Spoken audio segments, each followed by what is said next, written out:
ನಮಸ್ಕಾರ ಸ್ನೇಹಿತರೆ, ಎಲ್ಲರಿಗೂ ಸ್ಟಡಿಯಸ್ ಕನ್ನಡ ಯೂಟ್ಯೂಬ್ ಚಾನಲ್ಗೆ ಸ್ವಾಗತ ಸುಸ್ವಾಗತ ಸ್ನೇಹಿತರೆ. ಇವತ್ತಿನ ಕ್ಲಾಸ್ನಲ್ಲಿ ನಾವು ಆಗಸ್ಟ್ 19, 20 ಮತ್ತು 21ರ ಕರೆಂಟ್ ಅಫೇರ್ಸ್ನ ಡಿಸ್ಕಷನ್ ಮಾಡ್ತಾ ಹೋಗೋಣ.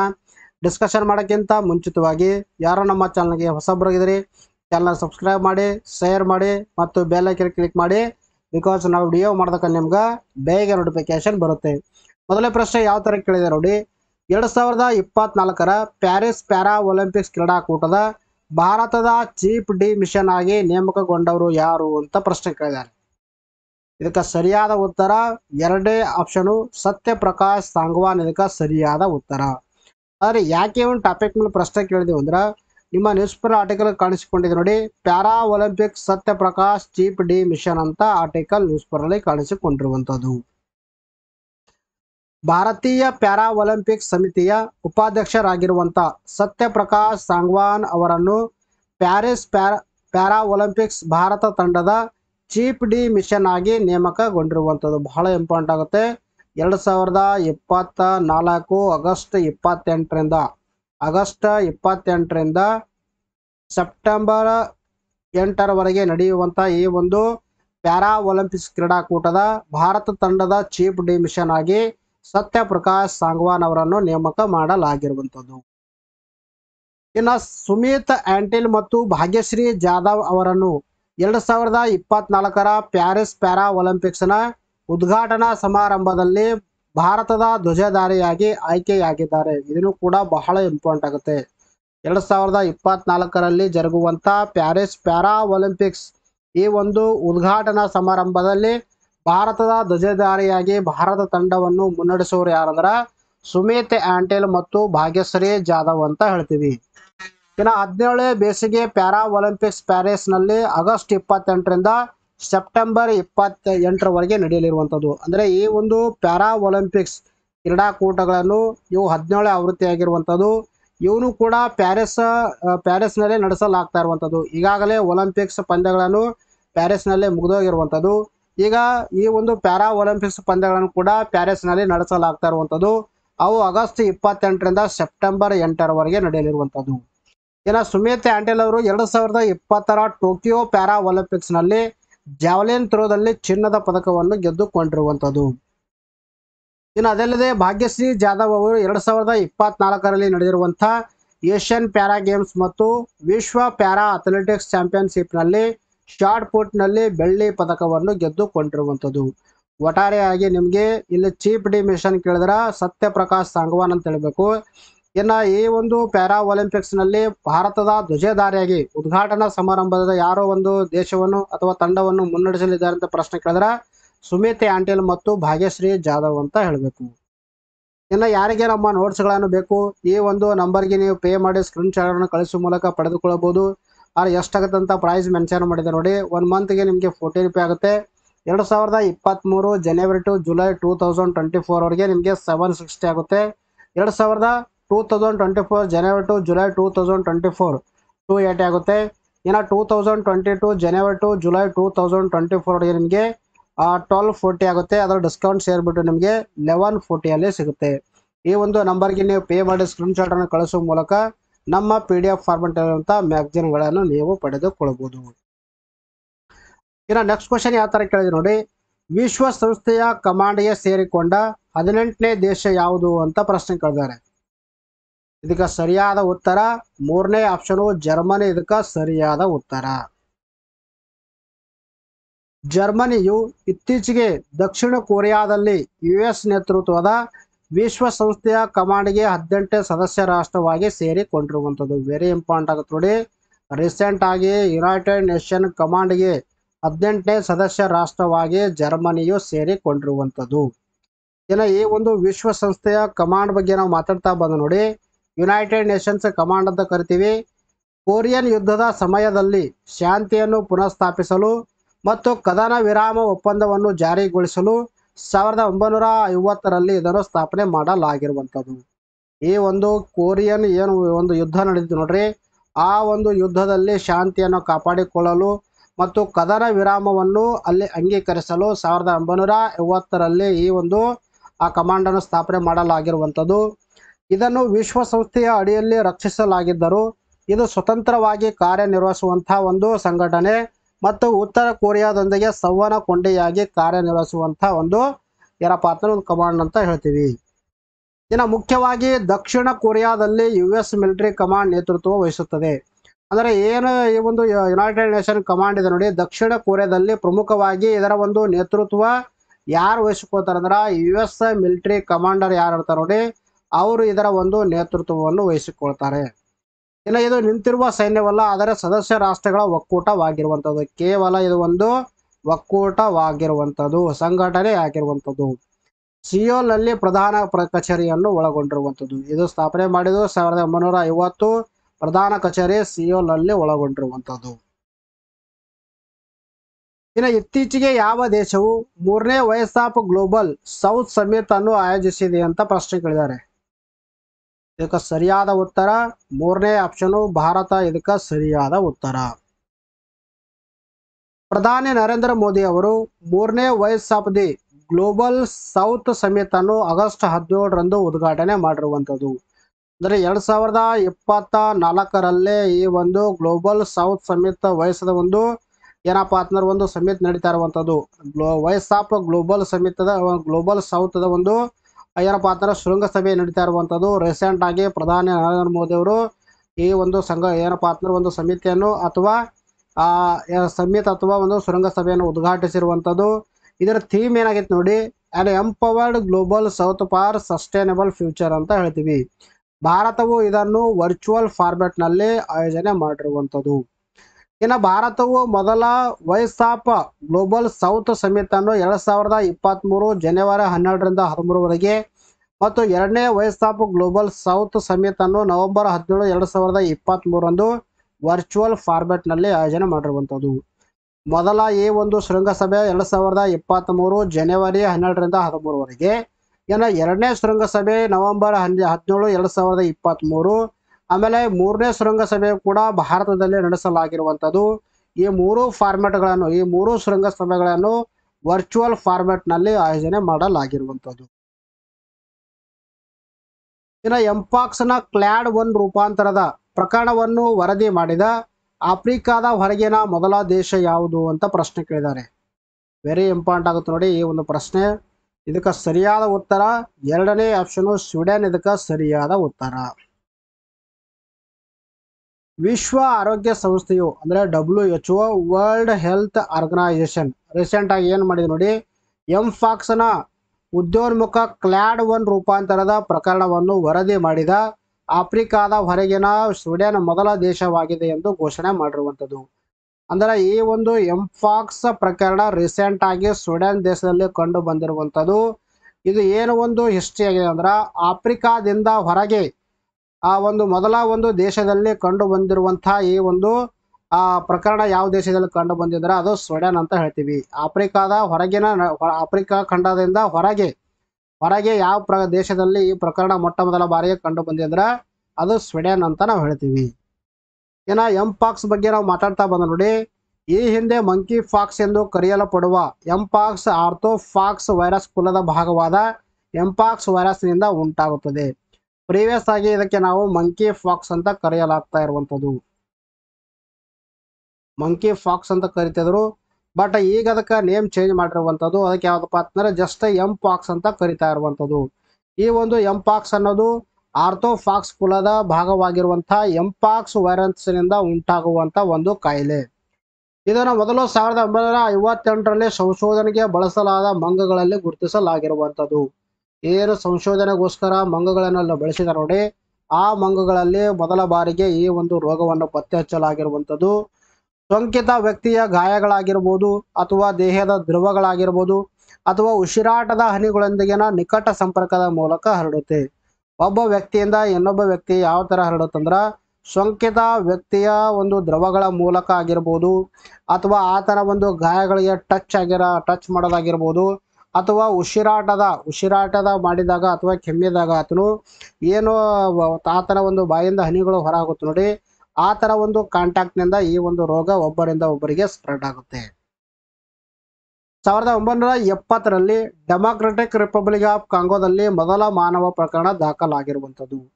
ಇದು 1958ರಲ್ಲಿ ಮಂಕಿಯಲ್ಲಿ ಕಂಡು ಬಂದಿರುವಂತಹ ಈ ರೋಗ 1970ರಲ್ಲಿ ಮೊದಲ ಬಾರಿಗೆ ಮಾನವರಲ್ಲಿ ಈ ಒಂದು ರೋಗವನ್ನು ಪತ್ತೆ ಹಚ್ಚಲಾಗಿರುವಂಥದ್ದು. ಅದು ಡೆಮೊಕ್ರೆಟಿಕ್ ರಿಪಬ್ಲಿಕ್ ಆಫ್ ಕಾಂಗೋದಲ್ಲಿ ಕಂಡು ಹಿಡಿಯಲಾಗಿರುವಂಥದ್ದು. ಆಮೇಲೆ ಎಂಪಾಕ್ಸ್ ಅನ್ನೋದು ಒಂದು DNA ವೈರಸ್ ಆಗಿರುವಂಥದ್ದು. ವೈರಸ್ ಅಲ್ಲಿ ಎರಡು ತರ ಬರ್ತಾವೆ ನೋಡಿ. ವೈರಸ್ ಅಲ್ಲಿ ಎರಡು ತರ, ಒಂದು RNA ವೈರಸ್, ಇನ್ನೊಂದು ಯಾವ್ದಪ್ಪ ಅಂತಂದ್ರೆ DNA ವೈರಸ್. ಈ ಒಂದು ಎಂಪಾಕ್ಸ್ ಯಾವ ಒಂದು ವೈರಸ್ ಆಗಿದೆ ಅಂದ್ರೆ DNA ವೈರಸ್ ಅಂತ ಹೇಳ್ತೀವಿ. ಏನ ಎಂಪಾಕ್ಸ್ ಜಿನೋಮ್ಗಳನ್ನು ಕ್ಲಾಡ್ 1 ಮತ್ತು ಕ್ಲಾಡ್ 2 ಎಂದು ವಿಂಗಡಿಸಲಾಗಿರುವಂಥದ್ದು. ರೀಸೆಂಟ್ ಆಗಿ ಸ್ವೀಡನ್ ನಲ್ಲಿ ಕ್ಲಾಡ್ 1 ಪ್ರಕರಣ ದಾಖಲಾಗಿರುವಂಥದ್ದು. ಈ ಮೂಲಕ ಆಫ್ರಿಕಾದಿಂದ ಹೊರಗಿನ ಮೊಟ್ಟ ಮೊದಲ ಯಾವ ದೇಶದಲ್ಲಿ ಈ ಒಂದು ಎಂಪಾಕ್ಸ್ ನ ಒಂದು ಪ್ರಕರಣ ದಾಖಲಾಗಿದೆ ಅಂದ್ರೆ ಸ್ವೀಡನ್ ಅಂತ ನಾವು ಹೇಳ್ತೀವಿ. ಇನ್ನು ಪಾರ್ವೋ ವೈರಸ್ 19B ಪ್ರಮುಖವಾಗಿ ಯಾರಿಗೆ ಪರಿಣಾಮ ಉಂಟು ಮಾಡುತ್ತದೆ ಅಂತ ಪ್ರಶ್ನೆ ಕೇಳಿದ್ದಾರೆ. ಇದಕ್ಕೆ ಸರಿಯಾದ ಉತ್ತರ ಮೊದಲನೇ ಆಪ್ಷನ್ ಮಕ್ಕಳು. ಪ್ರಮುಖವಾಗಿ ಈ ಒಂದು ಕಾಯಿಲೆ ಮಕ್ಕಳಿಗೆ ಎಫೆಕ್ಟ್ ಮಾಡುವಂತಹ ಒಂದು ರೋಗವಾಗಿರುವಂಥದ್ದು. ಅಮೆರಿಕದ centres for Disease Control and prevention ಹೆಚ್ಚುತ್ತಿರುವ ಪಾರ್ವೋ ವೈರಸ್ 19B ಪ್ರಕರಣ ಕುರಿತು ಎಚ್ಚರಿಕೆ ನೀಡಿರುವಂಥದ್ದು. ರೀಸೆಂಟ್ ಆಗಿ ಈ ಒಂದು ಪಾರ್ವೋ ವೈರಸ್ 19B ಪ್ರಕರಣಗಳು ಹೆಚ್ಚಾಗ್ತಿರುವಂಥದ್ದು. ಸೊ ಅದರ ಅಂಡರದಲ್ಲಿ Center for Disease Control and Prevention ಅನ್ನೋ ಒಂದು ಸಂಸ್ಥೆ ಅಮೆರಿಕ ಮೂಲದ್ದು. ಅದು ಇದರ ಬಗ್ಗೆ ಎಚ್ಚರಿಕೆಯನ್ನು ನೀಡಿರುವಂಥದ್ದು. ಇನ್ನು ಪಾರ್ವೋ ವೈರಸ್ 19B ಬಗ್ಗೆ ನಾವು ಮಾತಾಡ್ತಾ ಬಂದು ನೋಡಿ. ಪಾರ್ವೋ ವೈರಸ್ 19B ಎಂಬುದು ಒಂದು ವೈರಸ್ ಹೆಸರಾಗಿರುವಂಥದ್ದು. ಇದು ಸಾಂಕ್ರಾಮಿಕ ಸೋಂಕಾಗಿದ್ದು ಮಕ್ಕಳ ಮೇಲೆ ಗಾಢವಾದ ಪರಿಣಾಮವನ್ನು ಬೀರುತ್ತೆ. ಪ್ರಮುಖವಾಗಿ ಈ ಒಂದು ಕಾಯಿಲೆ ಯಾರಿಗೆ ಪರಿಣಾಮ ಬೀರುತ್ತೆ ಅಥವಾ ಯಾರಿಗೆ ಎಫೆಕ್ಟ್ ಮಾಡುತ್ತಂದ್ರೆ ಮಕ್ಕಳಿಗೆ ಇದು ಪ್ರಮುಖವಾಗಿ ಕಾಯಿಲೆ ಬರುವಂಥದ್ದು. ಈ ವೈರಸ್ ಸೋಂಕಿತ ವ್ಯಕ್ತಿಗೆ ಕೆಮ್ಮಿದಾಗ ಅಥವಾ ಸೀನಿದಾಗ ಗಾಳಿಯ ಮೂಲಕ ಇತರರಿಗೆ ಸ್ಪ್ರೆಡ್ ಆಗುತ್ತೆ. ಒಬ್ಬ ವ್ಯಕ್ತಿಯಿಂದ ಇನ್ನೊಬ್ಬರಿಗೆ ಗಾಳಿಯ ಮೂಲಕ ಈ ಒಂದು ವೈರಸ್ ಸ್ಪ್ರೆಡ್ ಆಗುತ್ತೆ. ಇದು ಮಕ್ಕಳಿಂದ ಮಕ್ಕಳಿಗೆ ವೇಗವಾಗಿ ಹರಡುವ ರೋಗವಾಗಿರುವಂಥದ್ದು. ಚೈಲ್ಡ್ ಇಲ್ನೆಸ್ ಅಂತ ಕರಿತೇವೆ ನಾವು. ಪ್ರಮುಖವಾಗಿ ಮಕ್ಕಳಿಗೆ ಇಂಪ್ಯಾಕ್ಟ್ ಮಾಡುವಂಥ ಈ ಒಂದು ಕಾಯಿಲೆ ವೈರಸ್ ಇಂದ ಬರುವಂಥದ್ದು. ಇದು ಪ್ರಮುಖವಾಗಿ ಏನಪ್ಪಾ ಅಂತಂದ್ರೆ ಗಾಳಿಯ ಮೂಲಕ ಒಬ್ಬರಿಂದ ಒಬ್ಬರಿಗೆ ಸ್ಪ್ರೆಡ್ ಆಗುವಂತ ಒಂದು ಕಾಯಿಲೆ. ಇನ್ನು ಮಹಿಳೆಯರ T20 ವಿಶ್ವಕಪ್ ಕ್ರಿಕೆಟ್ ಟೂರ್ನಿಯು ಯಾವ ದೇಶದಲ್ಲಿ ನಡೆಯಲಿದೆ ಅಂತ ಪ್ರಶ್ನೆ ಕೇಳಿದ್ದಾರೆ. ಇದಕ್ಕೆ ಸರಿಯಾದ ಉತ್ತರ ಮೊದಲನೇ ಆಪ್ಷನ್ UAE ಇದಕ್ಕೆ ಸರಿಯಾದ ಉತ್ತರ. ಆದರೆ ಯಾಕೆ ಒಂದು ಟಾಪಿಕ್ ಮೇಲೆ ಪ್ರಶ್ನೆ ಕೇಳಿದೆವು ಅಂದ್ರೆ ನಿಮ್ಮ ನ್ಯೂಸ್ ಪೇಪರ್ ಆರ್ಟಿಕಲ್ ಕಾಣಿಸಿಕೊಂಡಿದೆ ನೋಡಿ. ಮಹಿಳಾ T20 ವಿಶ್ವಕಪ್ ಟೂರ್ನಿ ICC ನಿರ್ಧಾರ ಬಾಂಗ್ಲಾದೇಶದಿಂದ UAEಗೆ ಸ್ಥಳಾಂತರ. ಏನು ಬಾಂಗ್ಲಾದೇಶದಲ್ಲಿ ಗಲಭೆ ಆಗ್ತಾ ಇದೆ ನೋಡಿ ಇತ್ತೀಚಿನ ದಿವಸದಲ್ಲಿ. ಸೊ ಇದರ ಒಂದು ಕಾರಣದಿಂದಾಗಿ ಬಾಂಗ್ಲಾದೇಶದಲ್ಲಿ ನಡೆಸಲು ನಿರ್ಧರಿಸಲಾಗಿರುವಂತಹ ಟೂರ್ನಿಗಳನ್ನು UAEಗೆ ಅಂದರೆ ಯುನೈಟೆಡ್ ಅರಬ್ ಎಮಿರೇಟ್ಸ್ಗೆ ರೀಸೆಂಟ್ ಆಗಿ ಸ್ಥಳಾಂತರ ಮಾಡಲಾಗಿರುವಂಥದ್ದು. ಬಾಂಗ್ಲಾದೇಶದಲ್ಲಿ ನಡೆಯಲಿದ್ದ ಮಹಿಳೆಯರ T20 ವಿಶ್ವಕಪ್ ಕ್ರಿಕೆಟ್ ಟೂರ್ನಿಯನ್ನು ಯುನೈಟೆಡ್ ಅರಬ್ ಎಮಿರೇಟ್ಸ್ಗೆ ಸ್ಥಳಾಂತರಿಸಲಾಗಿರುವಂಥದ್ದು. ಬಾಂಗ್ಲಾದಿಂದ ಕಳೆದ ಕೆಲವು ದಿನಗಳಲ್ಲಿ ಗಲಭೆ ಹಿಂಸಾಚಾರ ವ್ಯಾಪಕವಾಗಿ ನಡೆದ ಕಾರಣ ಅಂತಾರಾಷ್ಟ್ರೀಯ ಕ್ರಿಕೆಟ್ ಕೌನ್ಸಿಲ್ ಇದರ ಒಂದು ನಿರ್ಧಾರ ತೆಗೆದುಕೊಂಡಿರುವಂಥದ್ದು. ಅಂದರೆ ಮುಂದಿನ ದಿನಮಾನಗಳಲ್ಲಿ ಈ ಒಂದು ಮಹಿಳೆಯರ T20 ವಿಶ್ವಕಪ್ ಎಲ್ಲಿ ನಡೀತಂದ್ರೆ ಯುನೈಟೆಡ್ ಅರಬ್ ಎಮಿರೇಟ್ಸ್ ನಲ್ಲಿ ನಡೆಸಲಾಗ್ತಾ ಇರುವಂಥದ್ದು. ಬಾಂಗ್ಲಾದೇಶವೇ ಆತಿಥ್ಯ ವಹಿಸಿದ್ದು ಟೂರ್ನಿ ಪಂದ್ಯಗಳನ್ನು ದುಬೈ ಮತ್ತು ಶಾರ್ಜಾದಲ್ಲಿ ಆಯೋಜನೆಯಾಗಲಿರುವಂಥದ್ದು. ಇದಕ್ಕೆ ಆತಿಥ್ಯ ವಹಿಸಿರುವಂತಹ ರಾಷ್ಟ್ರ ಬಾಂಗ್ಲಾದೇಶ. ಬಟ್ ಪಂದ್ಯಗಳನ್ನು ಮಾತ್ರ ಇಲ್ಲಿ ದುಬೈ ಮತ್ತು ಶಾರ್ಜಾದಲ್ಲಿ ನಡೆಸಲು ನಿರ್ಧರಿಸಲಾಗಿರುವಂಥದ್ದು. ಇನ್ನು ಭಾರತದಾದ್ಯಂತ ಸದ್ಭಾವನಾ ದಿನವನ್ನು ಯಾವಾಗ ಆಚರಿಸಲಾಗುತ್ತದೆ ಅಂತ ಪ್ರಶ್ನೆ ಕೇಳಿದ್ದಾರೆ. ಈಗ ಸರಿಯಾದ ಉತ್ತರ ಎರಡನೇ ಆಪ್ಷನು ಆಗಸ್ಟ್ 20ರಂದು ಸೆಲೆಬ್ರೇಟ್ ಮಾಡಲಾಗುತ್ತೆ. ಭಾರತದ ಮಾಜಿ ಪ್ರಧಾನಿಯಾಗಿರುವಂಥ ರಾಜೀವ್ ಗಾಂಧಿಯವರ ಒಂದು ಜನ್ಮದಿನವನ್ನು ನಾವು ಭಾರತದಾದ್ಯಂತ ಸದ್ಭಾವನಾ ದಿನವನ್ನಾಗಿ ಆಚರಣೆ ಮಾಡಲಾಗುತ್ತೆ. ಅದು ಯಾವ ದಿನದಂದು ಆಚರಣೆ ಮಾಡ್ತೀವಿ ಅಂದ್ರೆ ಆಗಸ್ಟ್ 20ರಂದು ಆಚರಣೆ ಮಾಡಲಾಗುತ್ತೆ. ಭಾರತದ ಮಾಜಿ ಪ್ರಧಾನಿಯಾಗಿರುವಂಥ ರಾಜೀವ್ ಗಾಂಧಿಯವರ ಜನ್ಮದಿನವನ್ನು ನೆನಪಿಗಾಗಿ ವಾರ್ಷಿಕವಾಗಿ ಆಗಸ್ಟ್ 20ರಂದು ಸದ್ಭಾವನಾ ದಿವಸ ಅಥವಾ ಏನಪ್ಪಾ ಅಂತಂದ್ರೆ ನಾವು ಹ್ಯುಮ್ಯಾನಿಟೇರಿಯನ್ ಡೇ ಅಂತ ಕರಿತೀವಿ. ಆ ಒಂದು ದಿನವನ್ನು ಆಗಸ್ಟ್ 20ರಂದು ಸೆಲೆಬ್ರೇಟ್ ಮಾಡಲಾಗ್ತಾ ಇರುವಂಥದ್ದು. ಒಟ್ಟಾಗಿ ನಿಮಗೆ ಏನು ಗೊತ್ತಿರಬೇಕಂದ್ರೆ ರಾಜೀವ್ ಗಾಂಧಿಯವರ ಜನ್ಮದಿನವನ್ನು ಭಾರತದಲ್ಲಿ ನಾವು ಸದ್ಭಾವನಾ ದಿನವನ್ನಾಗಿ ಸೆಲೆಬ್ರೇಟ್ ಮಾಡಲಾಗ್ತಾ ಇರುವಂಥದ್ದು. ಈ ದಿನವು ಭಾರತದಾದ್ಯಂತ ಶಾಂತಿ, ರಾಷ್ಟ್ರೀಯ ಏಕೀಕರಣ ಮತ್ತು ಕೋಮು ಸಹೋದರತೆಯನ್ನು ಉತ್ತೇಜಿಸುವಂಥ ಒಂದು ಗುರಿಯನ್ನು ಹೊಂದಿರುವಂಥದ್ದು. 2024ರಲ್ಲಿ ಸೆಲೆಬ್ರೇಟ್ ಮಾಡುವಂತಹ ಈ ಒಂದು ದಿನವು ರಾಜೀವ್ ಗಾಂಧಿಯವರ 80ನೇ ಜನ್ಮ ವಾರ್ಷಿಕೋತ್ಸವವನ್ನು ಸೂಚಿಸ್ತಾ ಇರುವಂಥದ್ದು. ಇನ್ನು 1991ರ ಮೇ 21ರಂದು ತಮಿಳುನಾಡಿನ ಶ್ರೀ ಪೇರಬಂದೂರಿನಲ್ಲಿ ಆತ್ಮಾಹುತಿ ಬಾಂಬ್ ದಾಳಿಯಿಂದ ರಾಜೀವ್ ಗಾಂಧಿ ಹತ್ಯೆಯಾದ 1 ವರ್ಷದ ನಂತರ 1992ರಲ್ಲಿ ಮೊದಲ ಬಾರಿಗೆ ಸದ್ಭಾವನಾ ದಿವಸವನ್ನು ಆಚರಣೆ ಮಾಡಲಾಗಿರುವಂಥದ್ದು. 1991 ಮೇ 21ರಂದು ರಾಜೀವ್ ಗಾಂಧಿಯವರ ಹತ್ಯೆ ಆಗುತ್ತೆ. ಅದಾದ 1 ವರ್ಷದಲ್ಲಿ 1992ರಲ್ಲಿ ಮೊದಲ ಬಾರಿಗೆ ಈ ಒಂದು ಸದ್ಭಾವನಾ ದಿವಸವನ್ನು ಆಚರಣೆ ಮಾಡಲಾಗಿರುವಂಥದ್ದು. ರಾಜೀವ್ ಗಾಂಧಿಯವರ ಮರಣ ಹೊಂದಿದ ದಿನವಾದ ಮೇ 21ನ್ನು ಭಾರತದಲ್ಲಿ ರಾಷ್ಟ್ರೀಯ ಭಯೋತ್ಪಾದನಾ ವಿರೋಧಿ ದಿನ ಅಥವಾ ರಾಷ್ಟ್ರೀಯ ಭಯೋತ್ಪಾದನಾ ನಿಗ್ರಹ ದಿನವನ್ನಾಗಿ ಆಚರಣೆ ಮಾಡಲಾಗುತ್ತೆ. ಇವರ ಜನ್ಮದಿನವನ್ನು ನಾವು ಸದ್ಭಾವನಾ ದಿನಾಚರಣೆ ಎಂದು ಆಚರಣೆ ಮಾಡ್ತೀವಿ. ಇವರ ಒಂದು ಡೆತ್ ಡೇನ ನಾವು ರಾಷ್ಟ್ರೀಯ ಭಯೋತ್ಪಾದನಾ ವಿರೋಧಿ ದಿನವನ್ನಾಗಿ ಆಚರಣೆ ಮಾಡಲಾಗ್ತಾ ಇರುವಂಥದ್ದು.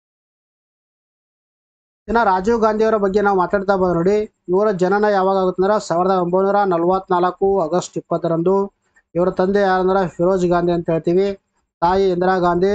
ಇವರು 1984ರಲ್ಲಿ ಇಂದಿರಾ ಗಾಂಧಿಯ ಹತ್ಯೆಯ ನಂತರ ಪ್ರಧಾನಮಂತ್ರಿಯಾಗಿ ಆಯ್ಕೆಯಾಗಿರುವಂಥದ್ದು. 1984ರಲ್ಲಿ ಏನು ಒಂದು ಇಂದಿರಾ ಗಾಂಧಿ ಅವರ ಹತ್ಯೆ ಆಗುತ್ತೆ ನೋಡಿ, ಅದಾದ ಬಳಿಕ ಇವರು ಭಾರತದ ಪ್ರಧಾನಮಂತ್ರಿಯಾಗಿ ನೇಮಕಗೊಳ್ತಾರೆ. ಅವರು ಭಾರತದ ಅತ್ಯಂತ ಕಿರಿಯ ಪ್ರಧಾನಿ ಎಂಬ ಹೆಗ್ಗಳಿಕೆಗೆ ಪಾತ್ರರಾಗಿರುವಂಥದ್ದು. ಭಾರತದ ಅತ್ಯಂತ ಕಿರಿಯ ಪ್ರಧಾನಿ ಯಾರಂದ್ರೆ ರಾಜೀವ್ ಗಾಂಧಿ ಅಂತ ಹೇಳ್ತೀವಿ. ಅವರ ಸಾರ್ವಜನಿಕ ಸೇವೆಗಾಗಿ ಭಾರತ ಸರ್ಕಾರವು 1991ರಲ್ಲಿ ಮರಣೋತ್ತರವಾಗಿ ಭಾರತ ರತ್ನ ಪ್ರಶಸ್ತಿ ನೀಡಿ ಗೌರವಿಸಿರುವಂಥದ್ದು. ರಾಜೀವ್ ಗಾಂಧಿ ಅವರಿಗೆ 1991ರಲ್ಲಿ ಮರಣೋತ್ತರವಾಗಿ ಭಾರತದ ಅತ್ಯುನ್ನತ ನಾಗರಿಕ ಪ್ರಶಸ್ತಿಯಾಗಿರುವಂಥ ಭಾರತ ರತ್ನ ಪ್ರಶಸ್ತಿಯನ್ನು ನೀಡಿ ಗೌರವಿಸಲಾಗುತ್ತೆ. ಇನ್ನು ರಾಜೀವ್ ಗಾಂಧಿ ಅವರು ಪ್ರಧಾನಮಂತ್ರಿ ಆಗಿದ್ದ ಕೆಲವೊಂದಿಷ್ಟು ಸುಧಾರಣೆಗಳು ನೋಡಿ ನಾವು ನೋಡ್ತಾ ಬಂದ್ರೆ, ಪ್ರಮುಖವಾಗಿ 1986ರಲ್ಲಿ ರಾಷ್ಟ್ರೀಯ ಶಿಕ್ಷಣ ನೀತಿ ಜಾರಿಗೆ ಮಾಡಲಾಗಿರುವಂಥದ್ದು. ಆಮೇಲೆ 1985ರಲ್ಲಿ ಪಕ್ಷಾಂತರ ನಿಷೇಧ ಕಾಯ್ದೆ ಜಾರಿಗೆ ತರಲಾಗಿರುವಂಥದ್ದು. ಇನ್ನು ಮೂರನೇದ ಪ್ರಮುಖ ಸುಧಾರಣೆ ಏನಂದ್ರೆ 1988ರಲ್ಲಿ 61ನೇ ತಿದ್ದುಪಡಿ ಮೂಲಕ ಮತದಾನದ ವಯಸ್ಸನ್ನು 21ರಿಂದ 18ಕ್ಕೆ ಇಳಿಸಲಾಗಿರುವಂಥದ್ದು. 1988ರಲ್ಲಿ 61ನೇ 61st ಅಮೆಂಡ್ಮೆಂಟ್ ಮೂಲಕ ಈ ಒಂದು ವೋಟಿಂಗ್ ಏನು ಏಜ್ ಇದೆ ನೋಡಿ, ಅದನ್ನು 21ರಿಂದ 18ಕ್ಕೆ ಇಳಿಸಲಾಗಿರುವಂಥದ್ದು. ಇದು ಜಾರಿಗೆ ಬಂದಿದೆ ಅಂದ್ರೆ 1989 ಅಂತ ನಾವು ಹೇಳ್ತೀವಿ. ಇನ್ನು 2011ರ ಜನಗಣತಿ ಪ್ರಕಾರ 1000 ಪುರುಷರಿಗೆ ಮಹಿಳೆಯರ ಸಂಖ್ಯೆ ಎಷ್ಟು ಅಂತ ಪ್ರಶ್ನೆ ಕೇಳಿದ್ದಾರೆ. ಇದಕ್ಕೆ ಸರಿಯಾದ ಉತ್ತರ ಎರಡನೇ ಆಪ್ಷನ್ 943. ಇದಕ್ಕೆ ಸರಿಯಾದ ಉತ್ತರ. ಅರೆ ಯಾಕೆ ಒಂದು ಪ್ರಶ್ನೆ ನಾವು ಕೇಳಿದೆವು ಅಂದ್ರೆ, ಅದೇ ನ್ಯೂಸ್ ಪೇಪರಲ್ಲಿ ಪರ್ಟಿಕ್ಯುಲರ್ ಯಾವುದಪ್ಪ ಅಂದ್ರೆ ಪ್ರಜಾವಾಣಿಯಲ್ಲಿ ಒಂದು ಆರ್ಟಿಕಲ್ ಕಾಣಿಸಿಕೊಂಡಿದೆ ನೋಡಿ, ಭಾರತದಲ್ಲಿ ಮಹಿಳೆಯರು ಮತ್ತು ಪುರುಷರ 2023ರ ವರದಿ ಬಿಡುಗಡೆ ಅಂತ ಆರ್ಟಿಕಲ್ ನ್ಯೂಸ್ ಪೇಪರಲ್ಲಿ ಕಾಣಿಸಿಕೊಂಡಿರುವಂಥದ್ದು. ಕೇಂದ್ರದ ಸಾಂಖ್ಯಿಕ ಮತ್ತು ಕಾರ್ಯಕ್ರಮ ಅನುಷ್ಠಾನ ಸಚಿವಾಲಯ ವಿವಿಧ ಇಲಾಖೆಗಳ ಲಿಂಗ ಸಂಬಂಧಿತ ಅಂಕಿ ಅಂಶಗಳನ್ನು ಒಳಗೊಂಡಿರುವ ಭಾರತದಲ್ಲಿ ಮಹಿಳೆಯರು ಮತ್ತು ಪುರುಷರು 2023 ಎನ್ನುವ ಒಂದು ವರದಿಯನ್ನು ಬಿಡುಗಡೆ ಮಾಡಿರುವುದು. ರೀಸೆಂಟ್ ಆಗಿ ಕೇಂದ್ರದ ಸಾಂಖ್ಯಿಕ ಸ್ಟ್ಯಾಟಿಸ್ಟಿಕಲ್ ಆ್ಯಂಡ್ ಪ್ರೋಗ್ರಾಮ್ ಇಂಪ್ಲಿಮೆಂಟೇಷನ್ ಸಚಿವಾಲಯ ರೀಸೆಂಟ್ ಆಗಿ ಒಂದು ವರದಿ ಬಿಡುಗಡೆ ಮಾಡಿದೆ. ವರದಿ ಹೆಸರು ಏನಂದ್ರೆ ಭಾರತದಲ್ಲಿ ಮಹಿಳೆಯರು ಮತ್ತು ಪುರುಷರು 2023ರ ವರದಿಯನ್ನು ಬಿಡುಗಡೆ ಮಾಡಿರುವಂಥದ್ದು. ಈ ಒಂದು ವರದಿ ನೋಡಿ 2011ರ ಜನಗಣತಿಯ ಆಧರಿಸಿರುವ ಈ ಒಂದು ವರದಿಯಲ್ಲಿ 2020 2023ರವರೆಗಿನ ಲಿಂಗಾನುಪಾತ ಸಂಬಂಧಪಟ್ಟಾಗಿರ್ಬೋದು, ಆರೋಗ್ಯ, ಉದ್ಯೋಗ, ಮಹಿಳಾ ಸಬಲೀಕರಣ, ಶಿಕ್ಷಣ, ಆರ್ಥಿಕತೆ ಮತ್ತು ರಾಜಕೀಯಕ್ಕೆ ಸಂಬಂಧಿಸಿದ ಅಂಕಿ ಅಂಶಗಳನ್ನು ಈ ಒಂದು ವರದಿಯಲ್ಲಿ ತಿಳಿಸಲಾಗಿರುವಂಥದ್ದು. ಇನ್ನು 2011ರಲ್ಲಿ 1000 ಪುರುಷರಿಗೆ ಎಷ್ಟಂದ್ರೆ 943 ಮಹಿಳೆಯರಿರುವಂಥದ್ದು. ಎಷ್ಟಪ್ಪ ಅಂದ್ರೆ 2011ರ ಜನಗಣತಿ ಪ್ರಕಾರ 1000 ಪುರುಷರಿಗೆ ಎಷ್ಟು ಮಹಿಳೆಯರಿದೆ ಅಂದ್ರೆ 943 ಅಂತ ಹೇಳ್ತೀವಿ. ಇನ್ನು 2030ರ ವೇಳೆಗೆ ಈ ಸಂಖ್ಯೆ 952ಕ್ಕೆ ತಲುಪುವ ನಿರೀಕ್ಷೆ ಇದೆ ಎಂದು ಈ ಒಂದು ವರದಿ ಮಾಹಿತಿ ಕೊಟ್ಟಿರುವಂಥದ್ದು. ಇನ್ನು 2036ರ ವೇಳೆಗೆ ಗ್ರಾಮೀಣ ಭಾಗಗಳಲ್ಲಿ ಲಿಂಗಾನುಪಾತ 1000 ಪುರುಷರಿಗೆ 969 ಇದ್ದರೆ ಇನ್ನು ನಗರ ಪ್ರದೇಶಗಳಲ್ಲಿ 1000 ಪುರುಷರಿಗೆ 926 ಇರಲಿದೆ ಅಂತ ಈ ಒಂದು ವರದಿ ಮಾಹಿತಿ ಕೊಟ್ಟಿರುವಂಥದ್ದು. ಲಿಂಗ ಸಮಾನತೆ ದೃಷ್ಟಿಯಿಂದ ಇದು ಸಕಾರಾತ್ಮಕ ಬೆಳವಣಿಗೆ ಎಂದು ವರದಿ ವಿವರಿಸಿರುವಂಥದ್ದು. ಯಾಕೆ ಸಕಾರಾತ್ಮಕ ಅಂತ ನಾವು ಹೇಳ್ತೀವಿ ನೋಡಿ. 2011 ಪ್ರಕಾರ ಎಷ್ಟಿದೆ ನೋಡಿ, 1000 ಪುರುಷರಿಗೆ 943 ಇದೆ. ಬಟ್ 2036 ವೇಳೆಗೆ 952ಕ್ಕೆ ಈ ಒಂದು ಅಂಕಿಅಂಶ ತಲುಪಲಿದೆ ಅಂತ ಈ ಒಂದು ವರದಿ ಮಾಹಿತಿ ಕೊಟ್ಟಿರುವಂಥದ್ದು. ಸೊ ದ್ಯಾಟ್ ಈ ಒಂದು ವರದಿ ಲಿಂಗ ಸಮಾನತೆ ದೃಷ್ಟಿಯಿಂದ ಇದು ಒಂದು ಸಕಾರಾತ್ಮಕ ಬೆಳವಣಿಗೆ ಅಂತ ನಾವು ಪರಿಗಣಿಸಬಹುದು. ಇಲ್ಲಿ ಇಳಿದ ಶಿಶು ಮತ್ತು ತಾಯಿ ಮರಣ ಪ್ರಮಾಣ ನೋಡಿ. ಇಲ್ಲಿ ಇನ್ಫಂಟ್ ಮೋರ್ಟಾಲಿಟಿ ನೋಡಿ. ಇನ್ಫಂಟ್ ಮೋರ್ಟಾಲಿಟಿ ರೇಟ್ ಏನಂದ್ರೆ ಪ್ರತಿ 1000 ಸಜೀವ ಜನನಕ್ಕೆ ಮೃತಪಡುವ ನವಜಾತ ಶಿಶುಗಳ ಸಂಖ್ಯೆ. ಪ್ರತಿ 1000 ಒಂದು ಜನಿಸುವಂಥ ಆ ಮಕ್ಕಳಲ್ಲಿ ನವಜಾತ ಶಿಶುಗಳಲ್ಲಿ ಮರಣ ಹೊಂದುವಂಥ ಮಕ್ಕಳ ಪ್ರಮಾಣ ಅಥವಾ ನವಜಾತ ಶಿಶುಗಳ ಸಂಖ್ಯೆಗೆ ನಾವು ಎಂತ ಕರಿತೀವಿ, ಇನ್ಫಂಟ್ ಮೋರ್ಟಾಲಿಟಿ ರೇಟ್ ಅಂತ ಕರಿತೀವಿ. ಇನ್ನು ಮ್ಯಾಟರ್ನಲ್ ಮೋರ್ಟಾಲಿಟಿ ರೇಟ್ ಎಂದರೆ ಅಥವಾ ರೇಷಿಯೋ ಎಂದರೆ ನೋಡಿ, ತಾಯಿ ಮರಣ ಅನುಪಾತ ಕನ್ನಡದಲ್ಲಿ ನಾವು ಕರಿತೀವಿ ಎಂದರೆ ಹೆರಿಗೆ ಸಂದರ್ಭದಲ್ಲಿ ಮೃತಪಡುವ ಮಹಿಳೆಯರ ಸಂಖ್ಯೆ ಅಂತ ಕರಿತೀವಿ. ಹೆರಿಗೆ ಸಂದರ್ಭದಲ್ಲಿ ಮೃತಪಡುವಂತಹ ಮಹಿಳೆಯರ ಸಂಖ್ಯೆ ನಾವು ಇದು ಮ್ಯಾಟರ್ನಲ್ ಮೋರ್ಟಾಲಿಟಿ ರೇಷಿಯೋ ಅಂತ ಕರಿತೀವಿ. ಇಲ್ಲಿ ಟ್ರೆಂಡ್ ನೋಡ್ತಾ ಬಂದ ನೋಡಿ. ಇಲ್ಲಿ ಮೊದಲನೇದು ಯಾವುದಪ್ಪ ಅಂದ್ರೆ ನವಜಾತ ಶಿಶು ಮರಣ ಪ್ರಮಾಣ. ಇಲ್ಲಿ ಗಂಡು, ಇಲ್ಲಿ ರೆಡ್ ಏನಿದೆ ನೋಡಿ ಅದು ಗಂಡು ತೋರಿಸ್ತಾ ಇರುವಂಥದ್ದು. ಇನ್ನು ಪಿಂಕ್ ಕಲರ್ದಲ್ಲಿ ತೋರಿಸಿರುವಂಥ ಹೆಣ್ಣಿಗೆ ಸಂಬಂಧಪಟ್ಟಿರುವಂಥದ್ದು. 2018ರಲ್ಲಿ ನೋಡಿ ಎಷ್ಟಿತ್ತು, ಇದು 32 ಗಂಡು ಇತ್ತು, ಆ 33 ಹೆಣ್ಣಿಗೆ ಸಂಬಂಧಪಟ್ಟಿರುವಂಥದ್ದಿತ್ತು. ಇನ್ನು 2020ಕ್ಕೆ ಇದು ಎರಡು ಸೇಮ್ ಆಗಿರುವಂಥದ್ದು, 28 ಗಂಡು 28 ಮಹಿಳೆಯರು ಅಂತ ಹೇಳ್ತೀವಿ. ಇನ್ನು ಅದೇ ರೀತಿಯಲ್ಲಿ ತಾಯಿ ಮರಣ ಅನುಪಾತ ಅಂದರೆ ಮ್ಯಾಟರ್ನಲ್ ಮೋರ್ಟಾಲಿಟಿ ರೇಷಿಯೋ ಅಂತ ಹೇಳ್ತೀವಿ. 2017-19ರಲ್ಲಿ ಇದು 103 ಇತ್ತು. ಬಟ್ 2018-19ಕ್ಕೆ ಇದು 20ಕ್ಕೆ ಎಷ್ಟಾಗಿದೆ, ಇದು 93. ಅಂದರೆ ಇಲ್ಲಿ ಡಿಕ್ರೀಸ್ ಆಗಿರುವಂಥದ್ದು. ಇಲ್ಲಿ ಕೂಡ ನೋಡಿ ಮೇಲ್ಗಡೆ ಕೂಡ ಇಲ್ಲಿ ಕೂಡ ಇದು 32 ಇದು 28 ಆಗಿದೆ, 33 ಇದು 28 ಆಗಿರುವಂಥದ್ದು. ಇಲ್ಲಿ ಕೂಡ ಏನಾಗಿದೆ, ನವಜಾತ ಶಿಶು ಮರಣ ಪ್ರಮಾಣ ಭಾರತದಲ್ಲಿ ಕಡಿಮೆ ಆಗಿರುವಂಥದ್ದು. ಇನ್ನು ತಾಯಿ ಮರಣ ಅನುಪಾತ ಕೂಡ ಇಲ್ಲಿ ಕಡಿಮೆ ಆಗಿರುವಂಥದ್ದು. ಇನ್ನು ಫಲವಂತಿಕೆ ದರ ಕುಸಿತ. ಫಲವಂತಿಕೆ ದರ ಅಂದ್ರೆ ಏನು ನೋಡಿ, ಇಲ್ಲಿ ಟೋಟಲ್ ಫರ್ಟಿಲಿಟಿ ರೇಟ್ ಅಂತ ನಾವು ಹೇಳ್ತೀವಿ. ದೇಶದಲ್ಲಿ ಮಹಿಳೆಯರು ಮಕ್ಕಳನ್ನು ಪಡೆಯುವ ಒಟ್ಟು ಫಲವಂತಿಕೆ ದರ ಎಷ್ಟಾಗಿದೆ ನೋಡಿ. ಇಲ್ಲಿ ಆ ವರ್ಷ ಒಂದು ಕಡೆ ಗ್ರಾಮೀಣ ನಗರ ಮತ್ತು ಒಟ್ಟು ಕೊಟ್ಟಿದ್ದಾರೆ. ಇಲ್ಲಿ ನಾವು 2019ರಲ್ಲಿ ನೋಡಿ 2.3 ಇದೆಲ್ಲಿದೆ ಗ್ರಾಮೀಣಕ್ಕೆ ಸಂಬಂಧಪಟ್ಟಿರುವಂಥದ್ದು. ಇನ್ನು ನಗರಕ್ಕೆ ಸಂಬಂಧಪಟ್ಟಿರುವಂಥದ್ದು 1.7. ಇನ್ನು ಒಟ್ಟು ಎಷ್ಟಂದ್ರೆ 2.1 ಅಂತ ಹೇಳ್ತೀವಿ. ಇನ್ನು 2020 ನೋಡಿ ಎಷ್ಟಾಗಿದೆ, 2.2. ಅಂದರೆ ಇಲ್ಲಿ ಗ್ರಾಮೀಣ ಭಾಗದಲ್ಲಿ ಕೂಡ ಟೋಟಲ್ ಫರ್ಟಿಲಿಟಿ ರೇಟ್ ಅಂದರೆ ಒಟ್ಟು ಫಲವಂತಿಕೆ ದರ ಕಡಿಮೆ ಆಗಿರುವಂಥದ್ದು. ಇನ್ನು ನಗರ ಪ್ರದೇಶದಲ್ಲಿಯೂ ಕೂಡ ಈ ಒಂದು ಫರ್ಟಿಲಿಟಿ ರೇಟ್ ಕಡಿಮೆ ಆಗಿರುವಂಥದ್ದು. ಇನ್ನು ಒಟ್ಟಾರೆಯಾಗಿ ನಾವು ತೆಗೆದುಕೊಂಡ್ರೆ ಈ ಗ್ರಾಮೀಣ ಮತ್ತು ನಗರ ಎರಡೂ ಕನ್ಸಿಡರ್ ಮಾಡಿದ್ರೆ ಟೋಟಲು ಭಾರತದಲ್ಲಿ ಏನಾಗಿದೆ, ಈ ಒಂದು ಟೋಟಲ್ ಫರ್ಟಿಲಿಟಿ ರೇಟ್ ಕೂಡ ಡಿಕ್ರೀಸ್ ಆಗಿರುವಂಥದ್ದು. ಅಂದರೆ ಇಲ್ಲಿ ತಾಯಿಯ ಒಂದು ಮ್ಯಾಟರ್ನಲ್ ಮೋರ್ಟಾಲಿಟಿ ರೇಷೋ ಮತ್ತು ಇನ್ಫಂಟ್ ಮೋರ್ಟಾಲಿಟಿ ಏನು ಒಂದು ಪ್ರಮಾಣ ಇದೆ ನೋಡಿ ಅದನ್ನು ಕೂಡ ಡಿಕ್ರೀಸ್ ಆಗಿದೆ. ಇನ್ನು ಫಲವಂತಿಕೆ ದರ ಕೂಡ ಭಾರತದಲ್ಲಿ ಡಿಕ್ರೀಸ್ ಆಗಿರುವಂಥದ್ದು. ಇನ್ನು ಕೃಷಿ ಮತ್ತು ಸಂಸ್ಕೃತ ಆಹಾರ ಉತ್ಪನ್ನಗಳ ರಫ್ತು ಅಭಿವೃದ್ಧಿ ಪ್ರಾಧಿಕಾರ ಸ್ಥಾಪನೆಯಾದ ವರ್ಷ ಯಾವುದು ಅಂತ ಪ್ರಶ್ನೆ ಕೇಳಿದ್ದಾರೆ. ಈಗ ಸರಿಯಾದ ಉತ್ತರ ಎರಡನೇ ಆಪ್ಷನ್ 1985. ಭಾರತದಲ್ಲಿ ಜಿಐ ಟ್ಯಾಗ್ ಪಡೆದಿರುವಂತಹ ಒಂದು ಸಿದ್ಧ ಕುಡಿಯುವ ಪುರಂದರ್ ಅಂಜೂರದ ರಸವನ್ನು ಪೋಲೆಂಡ್ಗೆ ಮೊದಲ ಬಾರಿಗೆ ರಫ್ತು ಮಾಡಲಾಗ್ತಾ ಇರುವಂಥದ್ದು. 2022ರಲ್ಲಿ ಇದನ್ನು ಮೊದಲ ಬಾರಿಗೆ ಜರ್ಮನಿಗೆ ರಫ್ತು ಮಾಡಲಾಗಿರುವಂಥದ್ದು. ಈಗ 2024ರಲ್ಲಿ ಮೊದಲ ಬಾರಿಗೆ ಪೋಲೆಂಡ್ಗೆ ಈ ಒಂದು ಪುರಂದರ ಅಂಜೂರದ ರಸವನ್ನು ರಫ್ತು ಮಾಡಲಾಗ್ತಾ ಇರುವಂಥದ್ದು. ಇದು ಭಾರತದಲ್ಲಿ ಜಿಐ ಟ್ಯಾಗ್ ಪಡೆದಿರುವಂತಹ ಒಂದು ಉತ್ಪನ್ನವಾಗಿರುವಂಥದ್ದು. ಇನ್ನು ಕೃಷಿ ಮತ್ತು ಸಂಸ್ಕೃತ ಆಹಾರ ಉತ್ಪನ್ನಗಳ ರಫ್ತು ಅಭಿವೃದ್ಧಿ ಪ್ರಾಧಿಕಾರ ಭಾರತದ ಕೃಷಿ ಉತ್ಪನ್ನಗಳ ಹೀಗೆ ಜಾಗತಿಕ ಹಂತಕ್ಕೆ ತರಲು ಒಂದು ಅನುಕೂಲ ಮಾಡಿ ಕೊಟ್ಟಿರುವಂಥದ್ದು. ಇನ್ನು ಪುರಂದರ ಅಂಜೂರದ ಹಣ್ಣುಗಳು ವಿಶಿಷ್ಟ ರುಚಿ ವಿನ್ಯಾಸಕ್ಕೆ ಹೆಸರಾಗಿರುವಂಥದ್ದು. ಹೆಚ್ಚಿನ ತಿರುಳನ್ನು ಹೊಂದಿ ಜೀವಸತ್ವಗಳು ಮತ್ತು ಸಮೃದ್ಧಿ ಈ ಒಂದು ಖನಿಜಗಳ ಒಂದು ಸಮೃದ್ಧಿ ಮೂಲವಾಗಿರುವಂಥದ್ದು. ಇನ್ನು ಆಕರ್ಷಕ ನೇರಳೆ ಬಣ್ಣದ ಫಲ ಅತ್ಯುತ್ತಮ ಸಿಹಿ ರುಚಿಯಾಗಿರುವಂಥದ್ದು. ಇನ್ನು ಅಗ್ರಿಕಲ್ಚರ್ APED ಅಂದ್ರೆ ನೋಡಿ agricultural and processed food products export development authority ಅಂತ ಹೇಳ್ತೀವಿ.